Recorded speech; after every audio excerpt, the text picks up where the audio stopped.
I will remember the light that others have given me.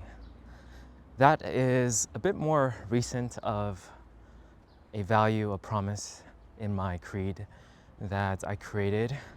It was based around times where I felt alone, especially last month when I was here in Kyoto actually. Just spending a lot of time by myself in the apartment and everything.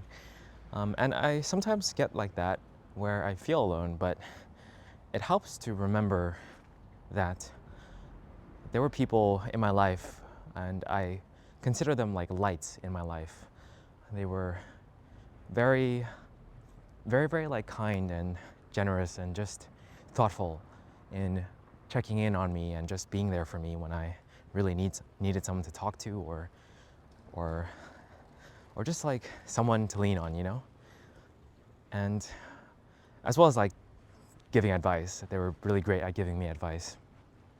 So those people, I always try to remember them when I feel like I'm in those darker times because it helps. It makes me feel like, yeah, I gotta remember the people that do care about me, do love me, and the people that I do love, you know?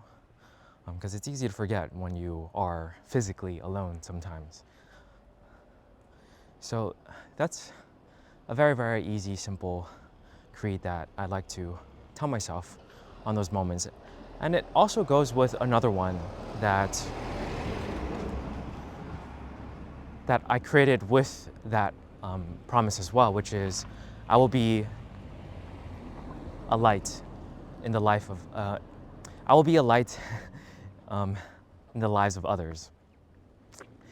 I think I'm saying that slightly wrong. I need to check, but the meaning is there, which is because I will remember the light that others have given me. I will also be a light in their lives. It's something I just want to do, is try to be a positive force in people's lives that I care about, in general as well, and people I don't necessarily know that well either. Like I'd be happy to try to be a positive force in their lives also. But especially for those who have been a light for me. Very, very simple idea, simple concept to understand. I'm sure most people can understand that if they've been helped by someone, like the feeling of wanting to also help. But those are two very, very simple creeds that don't necessarily have like a single anchor, but like I think of a lot of people that have really helped me through tough times for these particular ones, and how I want to also make sure I'm there for them if they ever need it. So yeah, just wanted to share that pair of creeds, pair of promises, I guess, for my creed.